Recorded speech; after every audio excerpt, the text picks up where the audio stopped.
Paint your 3D printed lighthouse. During the first test print of the base, I underestimated the size of the joints, so it couldn't be separated anymore. I really liked the idea of waves crashing against the rocks.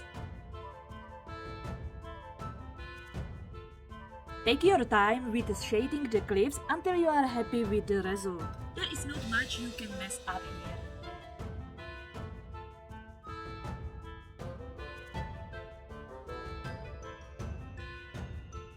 If you can, use a suitable shade to bring out the ground details. Ready for the waves and whatever adventures await. Follow for RPG tools, tips and adventures at your table. See you between rows!